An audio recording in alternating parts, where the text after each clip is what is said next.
लेकिन एनसीईआरटी में ज्यादा डेटा है ना, तो पहले हम एनसीईआरटी का डाटा याद करेंगे, फिर याद करेंगे, फिर याद करेंगे, उसको रिवाइज करेंगे, रिवाइज करेंगे, रिवाइज करेंगे। जब हमारे दिमाग में फिट हो जाएगा ना कि अगर मैंने बोल दिया जिम कॉर्बेट नेशनल पार्क, इस एनिमल की बात हो रही है, या मैंने बोल दिया हॉटस्पॉट, तो इंडिया में ये 3 हॉटस्पॉट है। और जब तुम्हारे दिमाग में इतना फिट होगा, उसके बाद कुछ एक्स्ट्रा होगा। तो ecology first NCERT than anything else, पहले एनसीईआरटी बिल्कुल जहन में बिठा लेंगे। क्लियर है? Yo ma'am. एनसीईआरटी से जो थोड़ा बाहर का है, जो मैं क्लास में करा रही हूँ, वो तुम्हारे लिए एनसीईआरटी है, तो तुम क्लास वाला करोगे। ओके, जो मैं आपको बाहर बोल रही हूँ वो है स्टडी बुक्स, जो आप खुद से पढ़ते हो, reference book.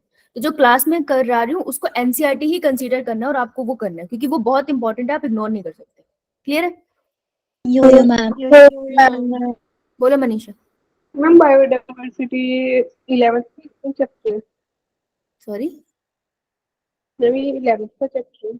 Biodiversity and its conservation बेटा इकोलॉजी का पार्ट है, 12th का चैप्टर है नहीं आपके एनसीईआरटी में? मैम नहीं है? तो मैं आपको एनसीईआरटी भेज दूंगी, रख लेना, ठीक है? ओके, चलो डू क्वेश्चन नंबर 69। कल हमने किया था ना बायोजियो केमिकल साइकिल, तो उसके क्वेश्चंस लगा लेते हैं, देन विल नो कौन सा सही है। करेक्ट कॉम्बिनेशन एबीसीडी आपको बताना है, सीधे इसी से बता दो एबीसीडी। मनीषा बेटा और डाउट है? हाथ नीचे कर ले बेटे। चलो start.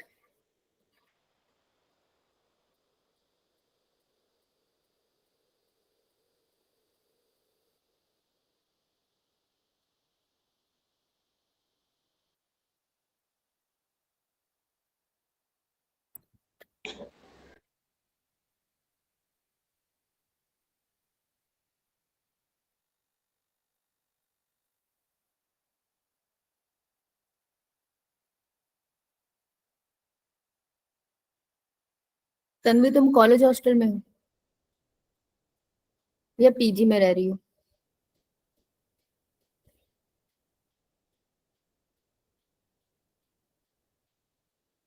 I am talking about college का हॉस्टल, पीजी की बात नहीं कर रही भाई मैं। गुड नफी। देखो, in which of the following both pairs have correct combination, आपको करेक्ट कॉम्बिनेशन देखना है। इसमें बहुत सारी इन्फॉर्मेशन है बेटा, तो पेशेंस, ठीक है, पेशेंस के साथ पढ़ेंगे। देखो, गैसियस न्यूट्रिएंट साइकिल, जो गैसियस साइकिल होती है वो नाइट्रोजन होती है, होती है? Yo ma'am. सल्फर होती है? No ma'am. नहीं ना, नो मैम। है ना? तो ये गलत हो गया, यहाँ पे क्वेश्चन गलत हो गया। गैसियस न्यूट्रिएंट साइकिल पहले कॉमा में, तो सल्फर होती है gaseous cycle? No ma'am. No. Gaseous nutrient cycle carbon होती है? Yo ma'am. Yo ma'am. Sedimentary nutrient cycle comma लगा के, सल्फर होती है sedimentary? Yo ma'am. Ma'am. Yo ma'am. Answer होगी सी, लेकिन हम फिर भी चेक कर, ठीक है, चेक कर ले।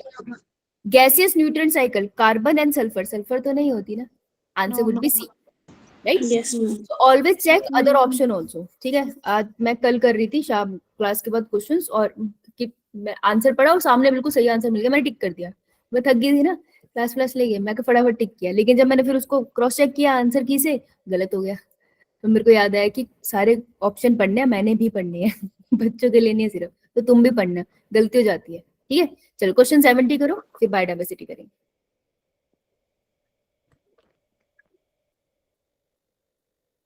स्टार्ट।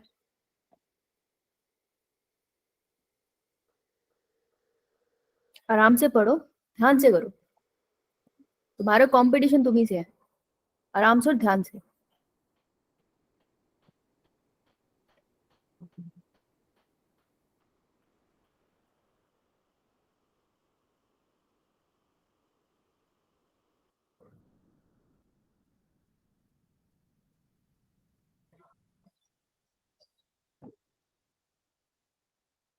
ओके अंकिता, पलक, प्रीति, तान्या, नीता, रुशिल, नवप्रीत, विशाल।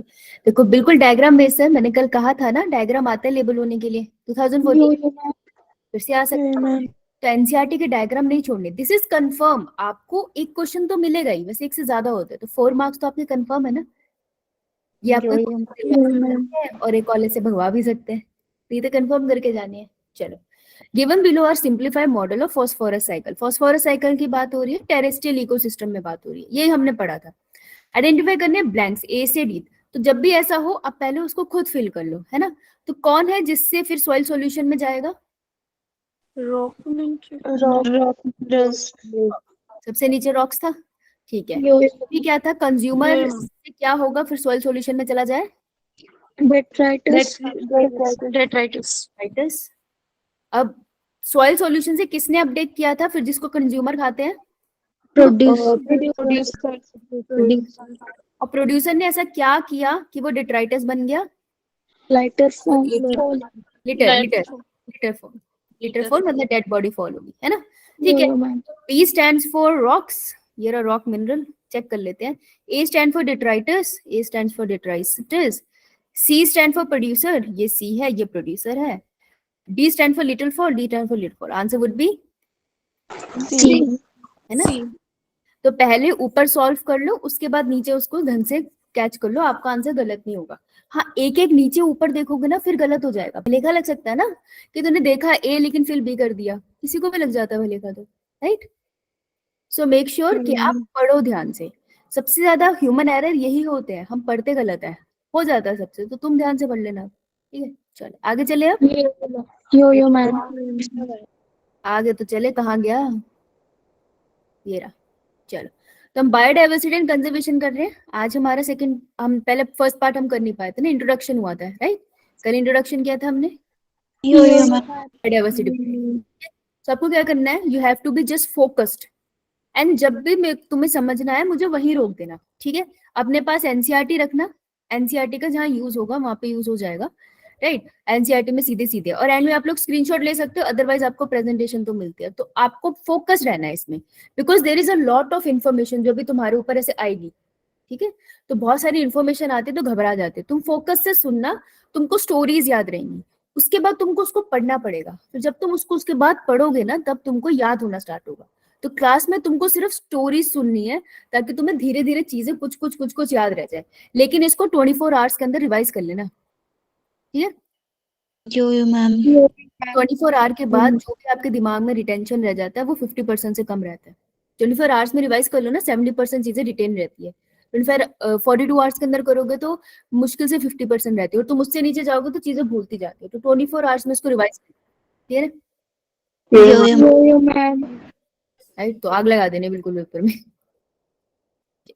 सो बायोडाइवर्सिटी, जैसे हमने कल कहा था, बायोडाइवर्सिटी इज नथिंग बट, बहुत सिंपल भाषा में समझे, जितने लिविंग बीइंग है इस दुनिया में, उसमें प्लांट्स भी है, उसमें एनिमल्स भी है, उसमें फंगस भी है, उसमें माइक्रोब भी है। तो ये माइक्रोब भी कह रहे हैं कि सबकी जितनी वैरायटी है, 1000 तरीके के बैक्टीरिया है, 1000 तरीके के एंड्स है, हम सबको कंसीडर एक साथ करेंगे, उसको हम कहते हैं बायोडाइवर्सिटी। कंफ्यूजन कहाँ होती है, टर्म दी किसने थी और फेमस किसने करी। तो ये जो टर्म थी बायोडाइवर्सिटी, इसको दिया था वॉल्टन रोजन ने, ठीक है। तो वॉल्टन रोजन को ऐसे समझ लेना कि एक इंसान है जिसने रोज का फ्लावर दिया है, ठीक है। तो उन्होंने बायोडाइवर्सिटी, रोज का फ्लावर दिया है, किसको? अपनी मर्जी से उन्होंने विल्सन को फ्लावर दिया था, तो अपनी विल से उसने फ्लावर दिया था। तो बायोडाइवर्सिटी टर्म जिन्होंने डिस्कवर की थी वो थे वॉल्टर रोजन, लेकिन इसको पॉपुलराइज, जो आज हम इसको पढ़ रहे हैं, पॉपुलर है ना, तो इसको पॉपुलर किसने करा? एडवर्ड विल्सन ने। समझ आई बात? यो मैम तो नीट क्वेश्चन क्या पूछ लेगा, biodiversity term was discovered by, तो डिस्कवर के साथ वो लिख देगा एडवर्ड विल्सन, आप टिक कराओगे। तो याद रखना इसने सिर्फ फेमस करी है, इन्होंने डिस्कवर नहीं करी है, टर्म दी नहीं है, ओके। यो मैम दूसरा, what is biodiversity? Simply combination है डाइवर्सिटी का at all level of biological organisation, ठीक है, सारे लेवल पे। हम ऐसा नहीं कहते एक ट्रॉफिक लेवल दूसरा ट्रॉफिक लेवल, मेरे सबको इकट्ठा ले आओ, तो बायोडाइवर्सिटी है। क्लियर? देखो, अब बायोडाइवर्सिटी जो आप पढ़ते हो ना, आप 3 लेवल पे किसी चीज की डाइवर्सिटी पढ़ते हो, ये बड़ा ट्रिकी सा सवाल है। अगर मैं डाइवर्सिटी कह रही हूँ फॉर एग्जाम्पल, तो आपने चींटी देखी है? चींटी यो मैम कौन कौन से रंग की देखी है? मैम एक रेड कलर की रेड कलर की देखी है, क्या कहते हैं, ब्लैक कलर की देखी है। अब ये तो आपने इंडिया में देखी है ना, यो इंडिया में देखिए। अब मैं अमेज़न रेन फॉरेस्ट चली जाऊं, 1000 तरीके की चिड़िया मिलती है वहां पे, ब्राउन भी मिल जाएगी, हेजल कलर भी मिल जाएगा, राइट। व्हाइट कलर भी मिल जाएगा, वहां पे और अलग तरह की चींटियों की डाइवर्सिटी है। अगर मैं सिर्फ ब्लैक वाली चींटी उठा लूं, एक मैंने हिमाचल से उठा ली, एक मैंने चंडीगढ़ से उठा ली, तो अगर आप केमिकल कॉम्पोजिशन, उनका स्ट्रक्चर, उनका साइज, उनका बिहेवियर देखोगे ना, तो काफी हद तक एक दूसरे से थोड़ा थोड़ा डिफरेंट होगा वो। क्योंकि जो हिमाचल की तरफ रह रही है, उनको ठंडे एनवायरनमेंट में रहने की आदत है, उनका बॉडी साइज वैसा होगा। जो गर्मी में रह रही है, उसका स्ट्रक्चर वैसा होगा। तो अगर मैं डाइवर्सिटी देखूं, तो अगर तुम सोचो तो डाइवर्सिटी कैसी है, एक चींटी की डाइवर्सिटी, एक चींटी की डाइवर्सिटी अगर मैं दो रीजन्स को कंपेयर कर रही हूँ, तब भी वो एक दूसरे से डिफरेंट है। ठीक है, अगर मैं उसी की स्पीशीज की बात करूँ, तो अलग अलग स्पीशीज में डाइवर्सिटी दिख रही है, लाल चींटी है, काली चींटी है। और अगर मैं उसको डिफरेंट डिफरेंट इकोसिस्टम में कंपेयर करूँ, तो भी डाइवर्सिटी अलग अलग है। मानते हो? यो यो मैम। तो मैम बायोडाइवर्सिटी ना तीन पार्ट में डिवाइड हो सकती है। एक बायोडाइवर्सिटी जब हम जेनेटिक डाइवर्सिटी की बात कर रहे हैं, एक बायोडाइवर्सिटी जब हम जेनेटिक की मतलब मैं जेनेटिक मटेरियल की बात करूँ, ठीक है, डीएनए और आरएनए। एक स्पीशी लेवल पे अगर मैं डाइवर्सिटी की बात कर रही हूँ, कि एक स्पीशी है जो ईस्टर्न घाट में मिलती है, एक वेस्टर्न घाट में मिलती है, ठीक है। और एक मैं बात करूँ इकोलॉजिकल डाइवर्सिटी, कि इंडिया एक अपना इकोसिस्टम है पूरा का पूरा, और नॉर्वे एक अपना इकोसिस्टम है। तो डाइवर्सिटी का क्या फर्क है? तो बायोडाइवर्सिटी तीन लेवल पे है। तो एनसीईआरटी खोलो, कौन से पेज नंबर पे ये तीनों वर्ड मिल रहे हैं आपको? Genetic diversity, species diversity, ecological, ma'am 259। है ना। अब हम इसको पढ़ेंगे, अब स्क्रीन पे आ जाओ सारे। तो जेनेटिक डाइवर्सिटी का मतलब क्या है, कि एक प्लांट है, इन्होंने एग्जाम्पल दिए, इस एग्जाम्पल से क्वेश्चन आया है, this is 4 mark question, Rauvolfia vomitoria. ठीक है, रिवोल्फिया वोमिटोरिया क्या है? इट इज अ प्लांट जो आपको हिमालयन रीजन में मिलता है। ठीक है, ये हिमालय की अलग अलग रेंजेस में मिलता है। तो मे बी आपके घर के पास भी मिल रहा है, और मे बी किसी और के घर के पास भी मिल रहा है। हिमाचल में इतना बड़ा हिमाचल है ना, तो डिफरेंट पहाड़ियों पे ये सेम फ्लावर मिल रहा है, रिवोल्फिया वोमिटेरिया। लेकिन डिफरेंट पहाड़ियों पे ना ये थोड़ा डिफरेंट है एक दूसरे से। कैसे? ये अपने अंदर एक केमिकल बनाता है जिसका नाम है रिजरप्राइन। क्या नाम है?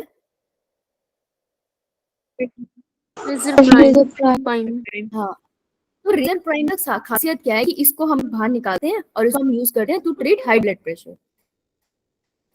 इसी क्लास रहेगी।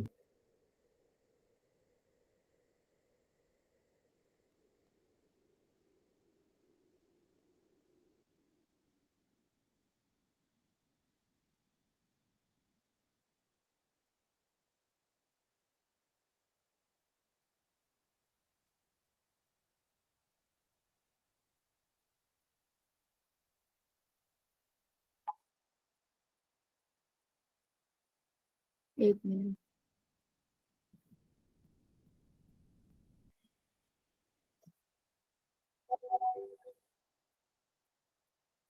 हम्म, तो देखो जेनेटिक डाइवर्सिटी का क्या मतलब है। वो जो प्लांट है रिजरपाइन, सॉरी, जो प्लांट है रुवोल्फिया वोमिटेरिया, उसके अंदर से केमिकल मिलता है रिजरपाइन। ठीक है, तो ये जो रिजरपाइन केमिकल है, हो सकता है जिस पहाड़ी पे तुम बैठे हो वहां पे वो केमिकल बहुत स्ट्रांग मिलता है, दूसरी पहाड़ी पे वो उसकी कॉन्सेंट्रेशन थोड़ी कम मिलती है। ठीक है, तो क्वालिटी में फर्क आ गया। अब कोई भी केमिकल का प्लांट के अंदर बन रहा है, वो कौन बना रहा है? किसकी वजह से बन रहा होगा? Metabolic activities. Metabolic activity. तो कोई भी केमिकल बनाने के लिए सिग्नल कौन देता है सेल के अंदर? न्यूक्लियस। न्यूक्लियस के अंदर क्या होता है? डीएनए। डीएनए। डीएनए। हाँ, so there is genetic diversity, कि वो पर्टिकुलर जीन जो रिजरपाइन बना रहा है ना, वो इन सब स्पीशीज में थोड़ा थोड़ा वेरी करता है, इसलिए क्वालिटी और क्वांटिटी ऑफ रिजरपाइन डिफरेंट आ रही है। इसको हम कहेंगे जेनेटिक डाइवर्सिटी। समझ आया? मैम रिजरपाइन किसके लिए यूज, बोल बोल। किसके लिए यूज होता है? ट्रीट हाई ब्लड प्रेशर, जिनको हाई ब्लड प्रेशर की प्रॉब्लम, कैमरा बंद हो गया, जिसको हाई ब्लड प्रेशर की प्रॉब्लम है ना, उनके लिए यूज होता है ये। बीपी लिखा मैंने, ठीक है। तो नीट में ये क्वेश्चन आया था, हाई ब्लड। बोलो बोलो। मैम केमिकल है ये एक? या it's a chemical, plant produce करता है। यो यो मैम। ठीक है, बहुत सारी दवाइयां मिलती है ना प्लांट से, साइक्लोस्पोरिन ए वगैरह बहुत सारी हमने निकाली थी डिफरेंट प्लांट फंगस से। तो रिजरपाइन उसमें से एक है, this is a medicinal plant, right. और स्पीशी डाइवर्सिटी क्या होता है? स्पीशी डाइवर्सिटी आपको पता है, एक ईस्टर्न घाट है, एक वेस्टर्न घाट से। Yo yo ma'am. पक्का पता है? No ma'am. Yo yo ma'am. बोल दिया करो। जब भी कोई लोकेशन याद करनी है ना, यूज मैप, स्पेशली इंडिया का मैप। तुमको याद करने में इजी हो जाएगा, ठीक है।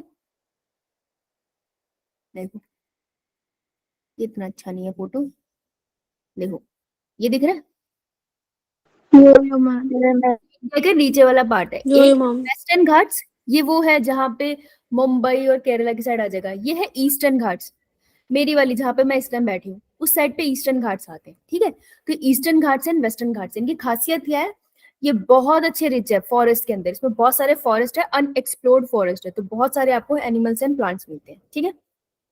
यो मैम बोल रहा है They yo talk yo about ma'am variety of amphibians. वो कह रहा है more species diversity. Amphibians क्या होते हैं? एग्जाम्पल बताओ। जैसे फ्रॉग Frog. एम्फीबियंस फ्रॉग्स हाँ डड्डू सबसे इजी एग्जाम्पल। तो कह रहे एम्फीबियन की जो मोर स्पीशी डाइवर्सिटी है ना, वो कौन से घाट में है? वेस्टर्न घाट में। देखो वेस्टर्न और ऐसा होता है ना, अगर नहीं पता तो ऐसे देख लो, ईस्ट, अरे यार येलो कलर बताओ, ये है ईस्ट इंडिया का, ये है वेस्ट, ये है नॉर्थ, ये है साउथ, है ना। तो वेस्टर्न एंड सदर्न घाट ये पड़ गया ना ये वाला। तो यहाँ पर आपको क्या मिल रहा है, एनसीईआरटी क्या बोलता है कि यहाँ पे आपको मोर स्पीशी डाइवर्सिटी मिलती है एम्फीबियन की as compare to northern and eastern Ghat. तो this is northern and eastern Ghat, right. ये वाली लाइन यो कह रहे स्पीशी डाइवर्सिटी आपको ईस्टर्न घाट में ज्यादा मिलती है, समझ आया? वेस्टर्न घाट, ठीक है। तो कभी अगर जैसे अब तुम बड़े होंगे, कॉलेज वॉलेज जाओगे ना, तो तुम गोवा जाओगे, तो गोवा ना जब ट्रेन से जाते हैं ना, हिमाचल की साइड से ट्रेन से जाओगे, तो वो तुमको वेस्टर्न घाट्स के पास से लेकर जाता है। वो ट्रेन जब वापसी में आती है तो वेस्टर्न घाट्स, पूरे वेस्टर्न घाट से होकर जाते हैं, और उस टाइम ट्रेन बहुत धीरे चलती है, ऐसे ही होता है, तो वो बहुत धीरे चलती है। आप एक्चुअल में डोर्स के पास खड़े हो सकते हो और सब वेस्टर्न घाट इंजॉय करते हुए जाते हो, क्योंकि वो बहुत खूबसूरत नजारा होता है। चेन्नई एक्सप्रेस देखी आप लोगों ने? यस मैम, मैम फॉल है ना, यो मैम यस मैम, जहाँ पे आगे ट्रेन रुकती है, यस मैम, वो उसी लाइन में पड़ा है, दूध सागर नाम है उसका। सो अगर आप जाओ तो वो वाटरफॉल के टाइम पे वहां पे ट्रेन एक्चुअल में रुकती है, उसको यो खींचने की, मैम तो वो रुकती है और आप उधर के फोटो भी खींच सकते हो, उधर तक रुक भी सकते हो। सो वो वहां मिलता है। तो याद रखना, गोवा जाएंगे तो उस साइड पे, गोवा किस तरफ है? वेस्ट, साउथ वेस्ट की तरफ, तो वहां पर एम्फीबियन वेराइटीज आता है, ठीक है। ओके मैम, नाउ इकोलॉजिकली ये बात कर रहा है कि एक होता है नॉर्वे, स्कैंडिनेवियन कंट्रीज होती है जो यो मैम ये कॉन्टिनेंट है, जैसे हमारे एशिया कॉन्टिनेंट है ना, नॉर्वे वहां पड़ता है। तो नॉर्वे में species diversity as compared to India बहुत कम है। उसका रीजन क्या होगा? बहुत सिंपल है। देखो हम क्या है, वैसे तो हम इक्वेटर से थोड़ा पास पड़ते हैं, इक्वेटर में नहीं आते पर इक्वेटर के पास पड़ते हैं। बिकॉज हम इक्वेटर के पास पड़ रहा है इंडिया, तो उससे होगा क्या, अगर इंडिया इक्वेटर के पास है तो सनलाइट ज्यादा आएगी, तो स्पीशी डाइवर्सिटी यहाँ पे ज्यादा फ्लरिश हो पाएगी ना। तो ये Yes, डाटा ma'am. है इकोलॉजिकल डाइवर्सिटी को समझने के लिए कि इंडिया में डाइवर्सिटी एनिमल्स एंड प्लांट्स की ज्यादा है एज कम्पेयर टू नॉर्वे। ठीक है, मैम नॉर्वे किन्हें बोलते हैं? नॉर्वे इज ए कंट्री बेटा। ओके मैम, हाँ ठीक है। तो ये 3 एग्जाम्पल है, एक्चुअली में ऐसे ही क्वेश्चन आते हैं, तो सीधा सीधा डेटा याद रखना है। क्लियर सबको? अब एक बहुत अच्छे साइंटिस्ट है जिनका नाम है नॉर्वेट में, ठीक है। तो नॉर्वेट भैया ने क्या बोला, सबने बोला दुनिया में इतनी स्पीशी डाइवर्सिटी, इतनी स्पीशी डाइवर्सिटी, बोलते हैं ना लोग, प्रिडिक्शंस लगाते हैं, सबने बोला। लेकिन सबसे अच्छी और एक्यूरेट प्रिडिक्शन किसकी मानी जाती है? रॉबर्ट मे की, ठीक है। तो रॉबर्ट मे, क्योंकि नीट का पेपर भी मे में आता है तो भूलना मत, कि रॉबर्ट मे की प्रिडिक्शन है कि हमारी ग्लोबल मतलब पूरी धरती पे जो स्पीशी डाइवर्सिटी है, you talk about plant, you talk about animal, किसी की भी बात करो, डाइवर्सिटी है 7 मिलियन के अराउंड एग्जैक्टली उनको भी नहीं पता, तो उन्होंने अपने एस्टिमेट से बोला है कि 7 मिलियन के अराउंड डाइवर्सिटी है। मैंने ये डाटा यहाँ क्यों लिखा है? क्योंकि रॉबर्ट बे का एस्टिमेट हम सही मानते हैं, कि इनका एस्टिमेट काफी हद तक सही था, ठीक है। तो अगर पूछ ले सबसे एस्टिमेट किसका सही था, वो रॉबर्ट मे है। कोई भी साइंटिस्ट का नाम हो, Robert may is the answer. उन्होंने कितना एस्टिमेट किया? 7 मिलियन। किस लेवल पे? ग्लोबल लेवल पे। क्लियर है? एक लाइन है एनसीईआरटी, यो इससे मैम सीधा सीधा आपका पीवाईक्यू का क्वेश्चन आया है, ठीक है। ये तुम खुद से कर सकते हो सॉल्व, कि अगर ये अर्थ है और मैं तुमको बताया था कि ये जो होता है इसे हम बोलते हैं इक्वेटर, यो मैम एंड इनको हम बोलते हैं पोल्स, यो मैम है ना। सबसे ज्यादा सनलाइट कहाँ पड़ती है? इक्वेटर इक्वेटर को डिवाइड करते थे कि इक्वेटर के आसपास का जो रीजन है इक्वेटर इसको हम क्या बुलाते हैं? Temperate tropical. ट्रॉपिकल ऐसा मत गलत करो यार, फिर ना होता है, ये तो तुमको आता है। आपने के साथ वाला बोला है? था। मैं आपने बोला था इक्वेटर के साथ वाला। अच्छा ऐसे बोला? नहीं, मेरा मतलब इक्वेटर के अराउंड। इक्वेटर देख सेंटर में, उसके अराउंड तो ट्रॉपिकल ही है ना। Yo ma'am. Yo ma'am. ध्यान से करियो। रेड वाला हमारा temperate, yo ma'am. Yo ma'am. और जो उसके ऊपर क्या है that would be poles. Yo ma'am. ठीक है, 7 पोल्स हो गया। राइट, इतना हमें क्लियर है। तो ध्यान से सुना, species in temperate forest is more complete than the tropical forest. जो टेम्परेट फॉरेस्ट में स्पीशीज है का मतलब है स्पीशी डेटा। तो टेम्परेट फॉरेस्ट में जो स्पीशी का डेटा है ना हमारे पास मोर कंप्लीट है। ठीक है, एज कंपेयर टू जितनी भी स्पीशी अवेलेबल है ट्रॉपिक्स में उसके। इसका क्या मतलब है? ये लाइन बहुत ही वियर्ड है, तो इसको एडिट कर लो वहां पे, स्पीशी डेटा, इसको डेटा लिख लेना। देखो, अगर सबसे ज्यादा स्पीशी डाइवर्सिटी कहाँ होगी, ट्रॉपिकल में या टेम्परेट में? ट्रॉपिकल में। तो अगर टेम्परेट में, हाथ खड़े करना, सबसे ज्यादा स्पीशी डाइवर्सिटी कहाँ होगी, ट्रॉपिक्स या टेम्परेट? हम क्वेश्चन रिपीट करना फिर से। सबसे ज्यादा स्पीशी की डाइवर्सिटी कहाँ होगी, ट्रॉपिक में या टेम्परेट में? मनीषा? Ma'am tropic. ट्रॉपिक में। तो अगर different type of number of individual tropic में ज्यादा है और टेम्परेट में कम है, मान लो टेम्परेट में 100 तरीके की चींटियां मिलती है, ट्रॉपिक में 1000 तरीके की चींटियां मिलती है, तो डेटा इकट्ठा करना किसका आसान होगा, टेम्परेट या ट्रॉपिक? टेम्परेट। इसलिए हमारे पास जो स्पीशीज का डेटा है ना, वो टेम्परेट का हमारे पास ज्यादा कंप्लीट है, हमारे पास ज्यादा अच्छे से समेटा हुआ डेटा है एज कम्पेयर टू ट्रॉपिक, क्योंकि ट्रॉपिक में तो अभी तक रिसर्च चल रही है। समझ आई ये बात? मैम मोर कंप्लीट का मतलब ये है कि हमारा स्पीशीज का डाटा मतलब कंप्लीटली अरेंज्ड है। हाँ, मोर कंप्लीट डेटा। मुझे पता है कितनी चींटियां वहां पे अवेलेबल है, लेकिन मुझे अभी ट्रॉपिक में नहीं पता, क्योंकि मुझे लगता है अभी और भी अवेलेबल है, मैं बस रिसर्च कर रही हूँ। ठीक है, यो मैम। डेटा है ये लाइन। क्लियर है? चलो आगे। यो मैम। Yo ma'am. अब आता है IUCN। सबसे पहला क्वेश्चन है इसकी फुल फॉर्म, ध्यान से सुनना। इंटरनेशनल, आई से, यूनियन, यू से, फॉर का लिखते नहीं है, कंजर्वेशन, सी से। अब देखना, of nature and natural resources, ये एक एन लिखते हैं लेकिन वो 2 एन के लिए स्टैंड करता है, nature and natural resources. NEET में क्वेश्चन क्या था, IUCN की full form international union for conservation of nature. बच्चे उसको टिक कराए थे, बेटा नेचुरल रिसोर्सेज भी उसमें आएगा। Okay, so it is A union जो कंजर्वेशन के ऊपर काम करती है, वो नेचर को भी बचा रही है, उससे मिलने वाले रिसोर्सेज को भी बचा रही है। ठीक है, this is the IUCN। Clear है? Yo ma'am. ठीक है। अब IUCN जो करती है कंजर्वेशन, वो सब लिविंग ऑर्गेनिज्म की कर रही है ना नेचर में, लेकिन वो एक चीज को इंक्लूड नहीं करती है IUCN, and that is prokaryotes. वो प्रोक्रियोट्स को इंक्लूड नहीं करती, प्रोक्रियोट्स यानी मोनेरा।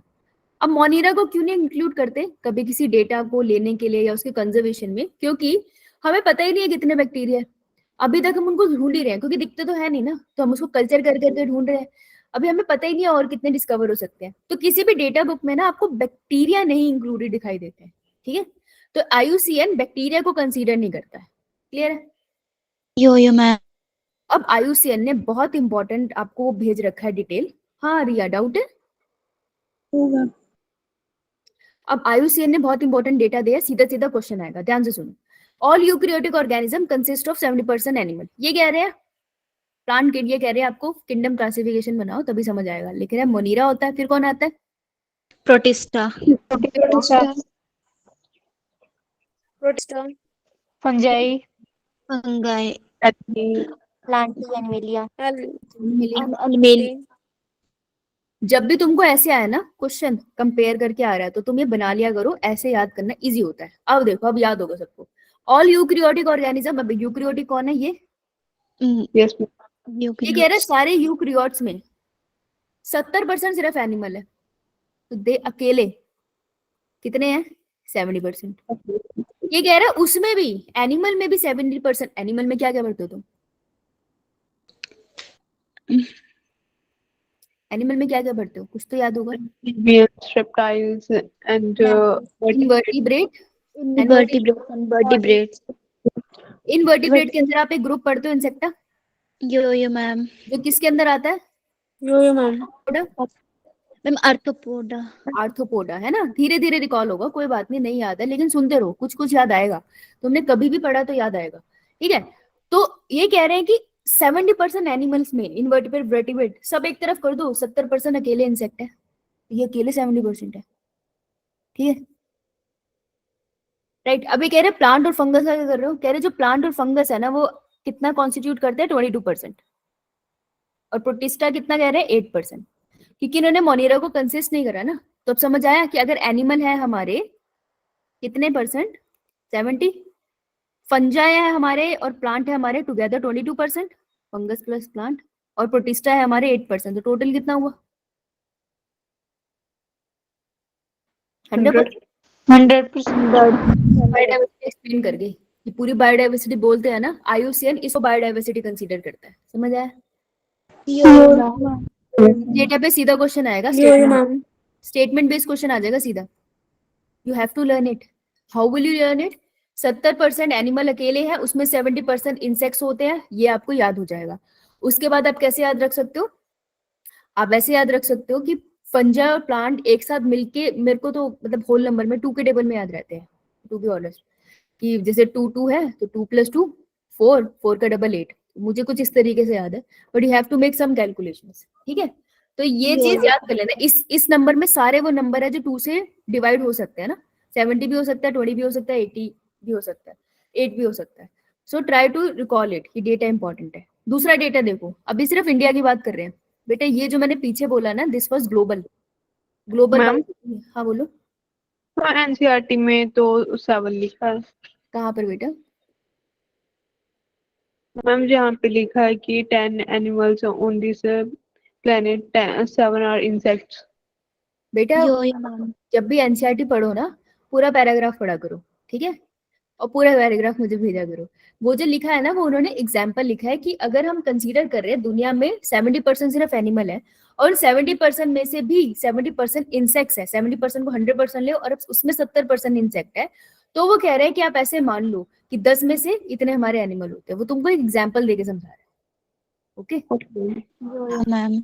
ठीक है। तो क्या होता है ना, एनसीईआरटी की एक लाइन कुछ कहती है, उसके हाफ में वो उसको कंक्लूड करता है। तो जब भी ऐसा डाउट हो, जैसे उसने पूछ लिया, गुड, नहीं तो अगर तुम क्लास में नहीं हो, टेक अ स्क्रीनशॉट, उस पिक्चर लेना उस पूरे पैराग्राफ की और फिर भेजना, ओके, क्योंकि आगे पीछे की लाइनों में गड़बड़ होता है, क्लियर। अब वो इंडिया कह रहे ये पूरी धरती है, ध्यान से सुनना, पहले ग्लोबल था, अब इंडियन की बात हो रही है, बहुत इंपॉर्टेंट है, इंडिया के डेटा पे पेपर आने के चांसेस ज्यादा होते हैं। ये कह रहा है पूरी ग्लोब है, ग्लोब में इंडिया कितना एरिया कवर कर लेता है, एनी आइडिया। 2.4।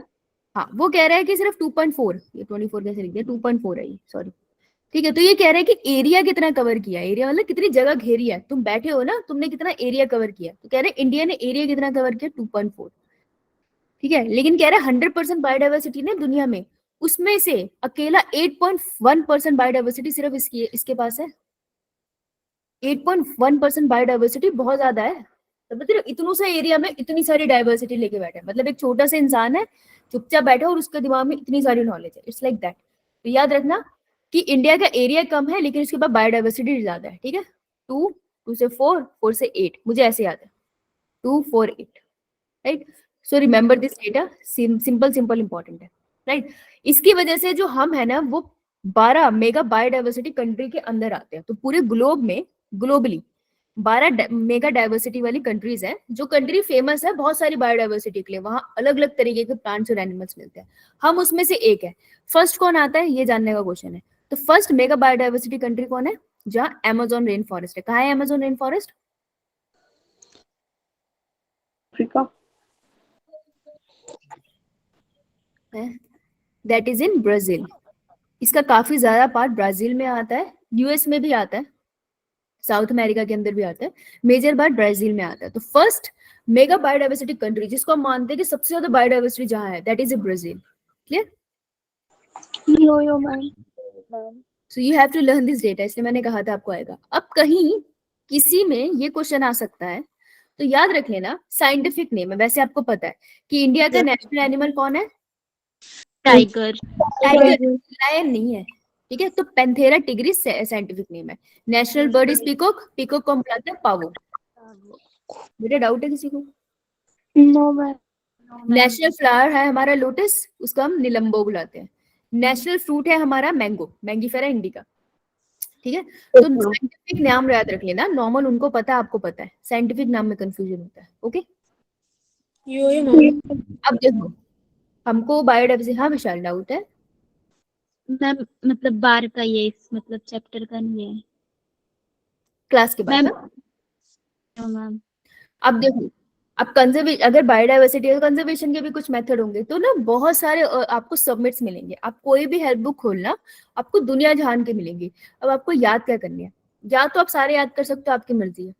अगर आप सारे याद नहीं कर सकते हो तो जो प्रीवियस ईयर आए हैं वो याद कर लो, ठीक है, क्योंकि रेपिटेशन किसी न किसी पेपर में हो सकती है, राइट। और अगर प्रीवियस ईयर भी याद हो गया आपका, आप और याद करना चाहते हो, सो एनसीईआरटी में ज्यादा मेंशन तो है नहीं, तो फिर वो आपकी चॉइस है। मैं सजेस्ट करूंगी कि जितना प्रीवियस ईयर और एनसीईआरटी में उतनी इन्फॉर्मेशन बहुत है, इसमें ज्यादा टाइम मत वेस्ट करना, आगे चले जाना और कोई टॉपिक प्रिपेयर करना, क्योंकि हमें गारंटी नहीं है ना कि तुम 12 सबमिट याद करो और उसमें से क्वेश्चन आ जाए।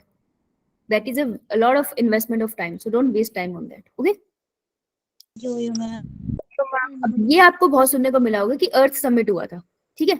अर्थ समिट किसके लिए हुआ था? ये इसलिए हुआ था ताकि हम कोई अप्रोप्रिएट स्टेप उठा सके for conservation and sustainable utilisation of natural resources. Natural resources जो नेचर के रिसोर्सेज है, हमें टिम्बर मिलता है, वहां से कोल मिलता है, पेट्रोलियम मिलता है, तो हम उसको बचा भी सके और उसको तरीके से यूज करें कि उसका ओवर एक्सप्लॉयटेशन ना हो। उसके लिए सारी ग्लोब के लोग बैठे और उस मीटिंग को हमने बोला अर्थ समिट।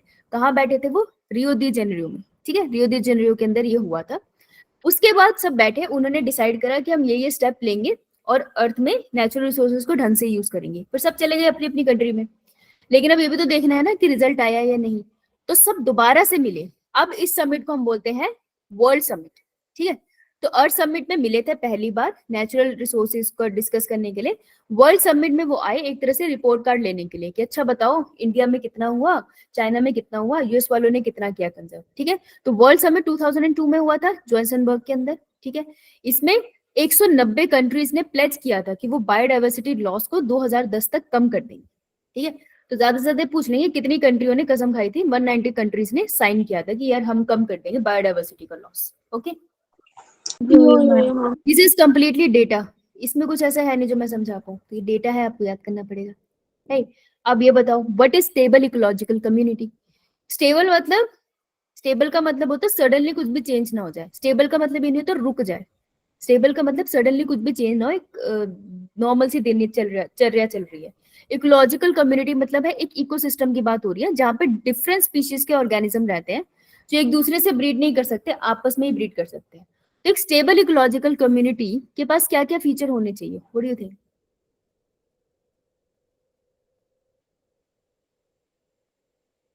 लेट्स से ये फॉरेस्ट है, स्टेबल है कैसे? सक्सेशन पढ़ा है हमने, कंपेयर करो, बताओ स्टेबल का क्या मतलब है? मैम स्टेबल मतलब कि उसमें से कोई हाथ खड़े, हाथ खड़े, हाथ खड़े। हाँ मनीषा, हम बायोडाइवर्सिटी, क्या बायोडाइवर्सिटी? क्योंकि उसमें बायोडाइवर्सिटी हो जिससे कि उनकी फूड मेंटेन बना रहे। हाँ, diversity should be there, good. और next, temperature, what do you mean by temperature? पूरा बोल, क्या टेम्परेचर? मैम कि उसका टेम्परेचर ऐसा नहीं होना चाहिए कि बहुत ज्यादा हाई हो या बहुत ज्यादा लो हो, या बहुत ज्यादा उसमें चेंजेस आ रही हो, और उसके वेदर में भी बहुत ज्यादा चेंजेस ना हो। Constant weather conditions, yes. ऐसा नहीं है कि सडनली सुनामी आ गई। अगर वहां पे वेरिएशन आती है, जैसे सर्दी गर्मी पतझड़ हमारे यहाँ पे आते हैं, तो कॉन्टिन्यूस है ना, वो हर साल वैसे ही आते हैं, तो कांस्टेंट वेदर कंडीशंस है। ऐसा नहीं है कि एक साल में बस सर्दी पड़ी अगले साल में बहुत गर्मी पड़ गई, ऐसा नहीं होना चाहिए। तो कांस्टेंट कंडीशंस होनी चाहिए वेदर की। और कुछ पॉपुलेशन में, बोलो, क्या प्रीति? पॉपुलेशन में क्या पॉपुलेशन? मतलब कि पॉपुलेशन में कोई मतलब जैसे कि स्पीशीज की पॉपुलेशन में कोई इम्बैलेंस ना हो, स्पीशी की पॉपुलेशन में कोई इम्बैलेंस ना हो, जैसे मैं समझी नहीं। स्टेबल रहे वो। डाइवर्सिटी शुड बी देयर, तो वो उससे स्टेबिलिटी तो आ जाएगी। मैम हाँ, okay, some of the point. Environmental factors, जैसे कि वहाँ पे कोई इन्वायरमेंट से रिलेटेड डिजास्टर्स वगैरह का कम खतरा हो। हाँ, इन्वायरमेंट वही कांस्टेंट वेदर कंडीशन रहे तो बेहतर है, ऑलमोस्ट रह तो नहीं पाएगी पर हो तो ज्यादा अच्छा है, इसी के अंदर आएगा। और विशाल नहीं मैम वो कोई मैम वहाँ पे कोई वेरिएशंस ना हो, मतलब वहाँ पे कोई चेंजेस ना हो तो। बेटा, अगर वेरिएशन नहीं होगी ना तो एक छोटा सा तूफान भी आएगा ना, सारी स्पीशीज वाइप आउट हो जाएगी। वेरिएशन बहुत इंपॉर्टेंट होती है, यो मैम। वेरिएशन होनी चाहिए, इवोल्यूशन तभी चलेगा। ठीक है, तो चलो ये 3 पॉइंट थे। देखो what is a stable ecological community. आप देखो एनसीईआरटी क्या कहती है, क्या स्टेबल है, तुम्हारी बातों से मिला जुला है, बस इनके वर्ड समझना, वर्ड बहुत जरूरी है। वो कह रहे हैं, तुमने बोला कि डिस्टर्बेंसेस ना हो, वेदर कांस्टेंट रहे ना, कि जो मौसम है नॉर्मल चल रहा है, ऐसा नहीं है कि कभी बहुत गर्मी होगी, कि किसी साल बहुत ही ठंडी पड़ रही है, ऐसा नहीं है। तो स्टेबल वेदर कंडीशन रहनी चाहिए आपको, राइट, डिस्टर्बेंसेस नहीं होनी चाहिए। तो कोई भी इकोलॉजिकल कम्युनिटी तब स्टेबल है अगर उसमें डिस्टर्बेंसेस ना हो। तो अगर ऐसा तो है नहीं ना डिस्टर्बेंस आने की कोशिश नहीं करेगी, तो अगर कोई डिस्टर्बेंस आने की कोशिश कर रही है वो उसके लिए क्या है, रेजिस्टेंट, मतलब आने नहीं देंगे। रोक देंगे। कैसे, हाँ रोक देंगे। कैसे, मान लो टोर्नेडो आ रहा है, ठीक है, टोर्नेडो आ रहा है आ रहा है आ रहा है, फॉरेस्ट की तरफ आ रहा है, लेकिन फॉरेस्ट बहुत घना है, टोर्नेडो इतनी जल्दी फॉरेस्ट में नहीं घुस पाएगा आराम से, क्योंकि हर तरफ पेड़ है ना, तो अपने आप प्रेशर बैलेंस हो जाएगा और वो खत्म हो जाएगा। बहुत तेज तूफान आया, बहुत तेज तूफान आके बहुत ज्यादा नुकसान नहीं पहुंचा पाएगा, क्योंकि इतने सारे ट्रीज है। शायद जैसे अगर तूफान यहाँ से आ रहा है, कैमरा चल रहा है ना मेरा, यो मैम। तूफान यहाँ से आ रहा है, अब यहाँ पे जो इतने सारे ट्रीज है वो इस तूफान से सीधा कांटेक्ट में आएंगे, यो मे भी ये टूटे, लेकिन पीछे वालों को काफी हद तक बचा लेंगे ना तूफान से। तो ऐसे हम रेजिस्टेंट होते हैं। देखो रोक तो नहीं सकता कोई कम्युनिटी किसी तूफान को, किसी सुनामी को, लेकिन वो उससे थोड़ा बचाव कर सकता है। तो रेजिस्टेंट होने चाहिए कि यार पूरी कोशिश करेंगे कि इकोलॉजिकल कोई चेंज आए ना कम्युनिटी में। और मान लो फिर भी चेंज आ जाए, तो वो आ गई सुनामी आ गई। अब सुनामी तो समुद्र का पानी आ गया, क्या कर लेगा फॉरेस्ट, समुद्र तो फिर बहुत बड़ा है ना। तो अगर सुनामी आ गई फिर क्या करे, जो भी कम्युनिटी है मैं उसको कहूंगी अभी भी स्टेबल है, अगर वो रेजिलियंट हो। रेजिलियंट मतलब रिकवर कर जाए, हाँ, after harm it can recover. So it is like अगर आप फेल हो गए किसी एग्जाम में, दैट इज फाइन, आप कोशिश कर रहे थे ना फेल हो, पर फेल हो गए, अब आप रेजिलियंट बनोगे, रेजिलियंटली कि अब आप रिकवर करोगे, उस फेलियर से ऊपर उठोगे और आगे की तैयारी करोगे, राइट। तो रेजिस्टेंट और रेजिलियंट जो कम्युनिटी है मैं उसको स्टेबल बोलूंगी, ये दोनों वर्ड्स आएंगे नीट में, ठीक है, क्लियर है सबको। यो मैम। आपने बोला वेदर कांस्टेंट ही रहे, मतलब ईयर टू ईयर वेरिएशन नहीं होना चाहिए। देखो अगर वेदर कांस्टेंट है, जैसे बहुत सारी धूप आने वाली है, फसलों को अच्छे से धूप मिलेगी, फसलें उगेगी, फिर हम उसको जोत लेंगे, काट लेंगे, हार्वेस्ट कर लेंगे अच्छे से, राइट। फिर ठंडी का मौसम आएगा, ठीक है, सब चीजें अपने आप में हील होंगी, फिर दोबारा से स्प्रिंग आएगा, फिर दोबारा से फसलें होंगी। तो जब अगर अच्छा मौसम रहेगा कांस्टेंट सा, तो हमारे पास फसल भी अच्छी होगी। अगर फसल अच्छी होगी तो प्रोडक्शन अच्छी हुई ना, प्रोडक्शन ही तो होती है ना वो, कि कितना खाना बन पाया है। सो लीस्ट होनी चाहिए ईयर टू ईयर वेरिएशन। देखो वेरिएशन तो आएगी क्योंकि वर्ल्ड तो ऐसे ही चलता है, लेकिन वेरिएशन लीस्ट होनी चाहिए, कम से कम साल भर वेरिएशन है प्रोडक्शन की। मैं कैसे काउंट करूंगी कि वेदर कंडीशन किसी एरिया की ठीक रहेगी, अगर मैं उसको 5 साल देख लूं फॉर एग्जांपल, और मैंने 5 ईयर में देखा है कि हर साल इस पर्टिकुलर एरिया से हमेशा मुझे लेट्स से 100 kgs एप्पल की प्रोडक्शन मिली हुई है, तो मैं कहूंगी कि इस एरिया का वेदर ठीक ही होगा, तभी तो हर साल ये इतना प्रोडक्शन कर पाते हैं, है। So least year to year variation in production of biomass, जितनी भी फसलें हैं वो सही से चल पाए, ज्यादा वेरिएशन ना आए, ठीक है। Yes ma'am. और एक और कम्युनिटी की स्टेबिलिटी होती है जब वो रेजिस्टेंट हो एलियन स्पीशी इन्वेजन को। कोई भी एलियन स्पीशी है उड़ के उनके वहां पे आ रही है, जैसे फंगस के स्पोर है, वो तो ट्रेवल करते करते कहीं भी आ जाएंगे, अब वो यहाँ आके गिरे, वो जर्मिनेट होने की कोशिश कर रहे हैं, लेकिन आसपास का एनवायरनमेंट उसको जर्मिनेट नहीं होने दे रहा, क्योंकि उसको पता है ना अगर ये यहाँ जर्मिनेट हुआ तो इसका प्रीडेटर तो कोई है नहीं, इसने हमारा खाना खा जाना है और हम मरेंगे। तो एक कम्युनिटी को रेजिस्टेंट होना चाहिए किसी भी इन्वेजन के लिए, ठीक है, हम एक्सपेक्ट करते हैं। तो इकोलॉजिकली स्टेबल कम्युनिटी वो है जो रेजिस्टेंट हो एलियन स्पीशी के लिए, जो रेजिस्टेंट है रेजिलियंट हो डिस्टर्बेंसेस के लिए, और साल भर साल वो सेम टाइप की प्रोडक्शन करती हो। समझ आया? यो मैम। सीधा आपको कॉन्सेप्चुअल क्वेश्चन में आ सकता है घुमा फिरा के, क्लियर है ना कॉन्सेप्ट? यो मैम। राइट, अब मैं तुमको दो छोटू से कॉन्सेप्ट बताती हूँ कि बायोडाइवर्सिटी की अगर हम बात करते हैं, पहले एक बार रिवाइज कर लेते हैं, ठीक है? नहीं तो खो जाओगे इसके अंदर, लंबा है। बायोडाइवर्सिटी टर्म किसने दी थी?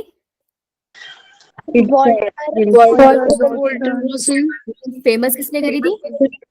Edward Wilson. Edward Wilson. Right. Biodiversity हम 3 लेवल पे पढ़ते हैं। एक है जेनेटिक डाइवर्सिटी,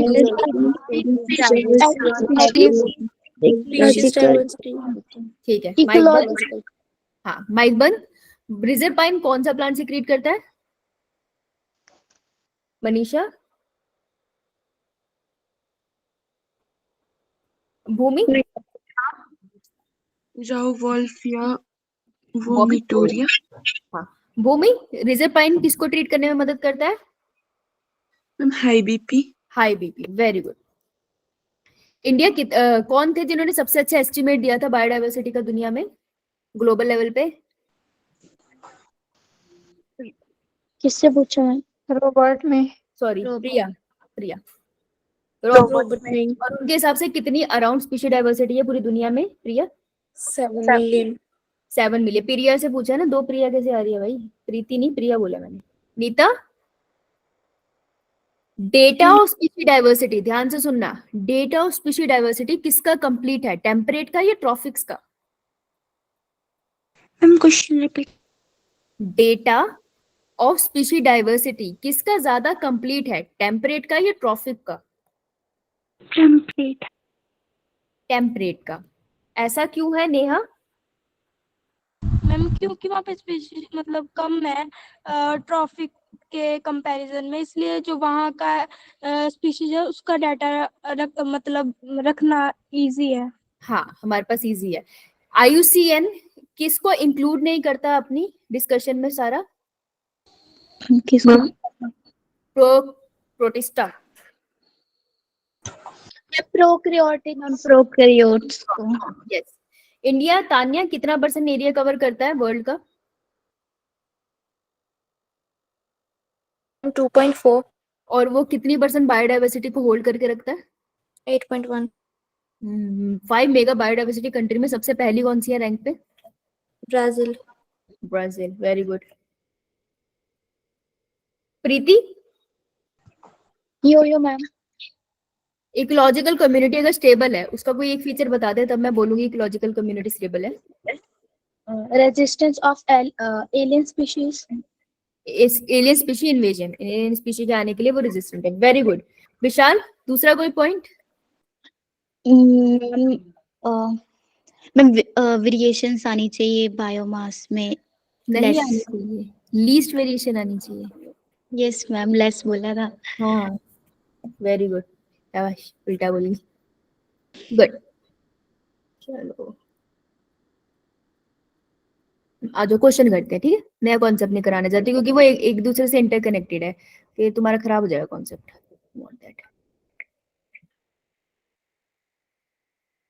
ये हाँ, ट्राई दिस क्वेश्चन आ जाएगा।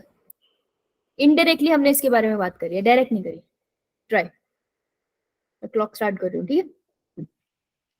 Start. 1 minute each question.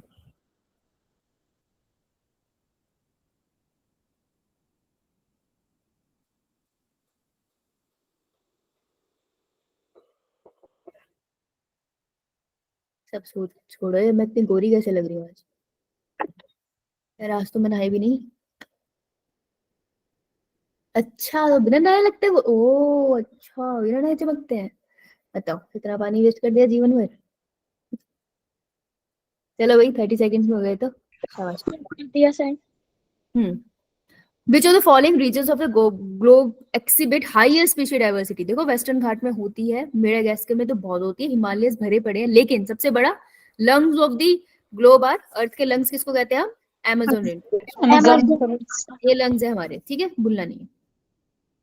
Try this. चलो, वो डेटा पे क्वेश्चन है तुम्हारे सामने है यार, देखो 2020 क्वेश्चन है। बायोडाइवर्सिटी के क्वेश्चन तो आते हैं चैप्टर से, एनसीईआरटी बेस्ड आते हैं maximum.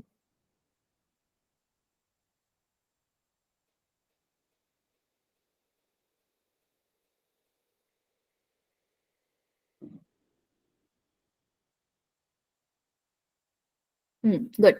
According to Robert May the global species diversity is about 7 million. ये बोला उन्होंने, जो है बिलियन मैम बोला उन्होंने. कहीं बिलियन लिखा हो तो टिक मत कराना, बिलियन बोले, यहाँ फंस सकते.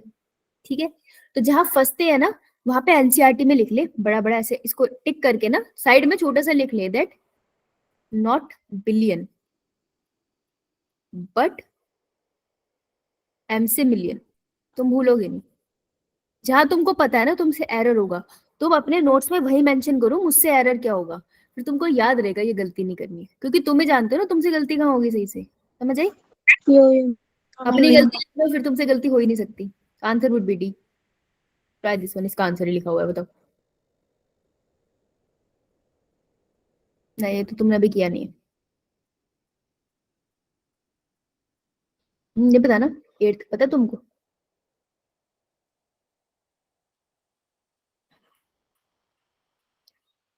वो बोलो. डाउट है मुझे, तुम्हें पता है.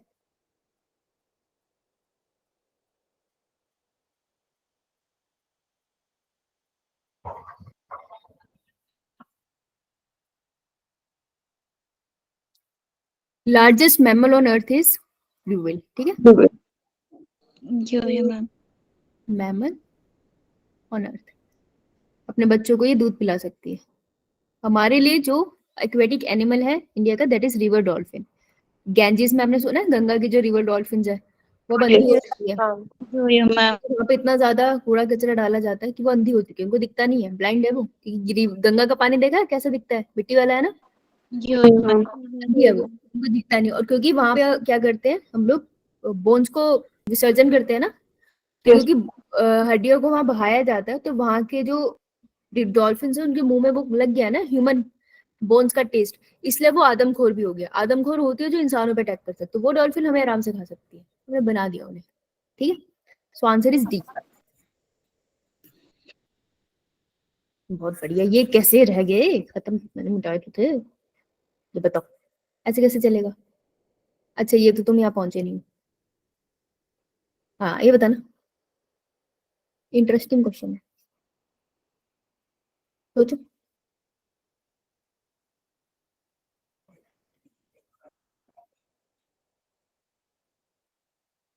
प्रीति बेटा डाउट है. नहीं है तो हाथ क्यों खड़े करे, थाली ले ले, हाथ पीछे कर भाई. कंफ्यूजन क्यों करती है.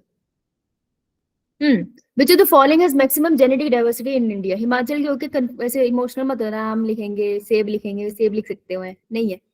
सबसे ज्यादा स्पीशीज डाइवर्सिटी हमारे पास जो है जेनेटिक डाइवर्सिटी वो राइस की है. ठीक है, हम मेजर एक्सपोर्टर है राइस के दुनिया में. अभी आपने सुना भी होगा कि इंडिया में थोड़ा कलेश भी चल रहा है कि राइस एक्सपोर्ट नहीं करेंगे हम, प्रोडक्शन ज्यादा कॉस्ट लग रही है, डिलीवरी में कम मिल रहा है हमें. तो main exporter of rice in world हम है. हम ना चावल दे तो किसी के घर में बिरयानी नहीं बन पाएगी. Try this one. 16 इनडायरेक्टली पूछ रहे हैं लेकिन एनसीईआरटी से ही पूछ रहे हैं. 16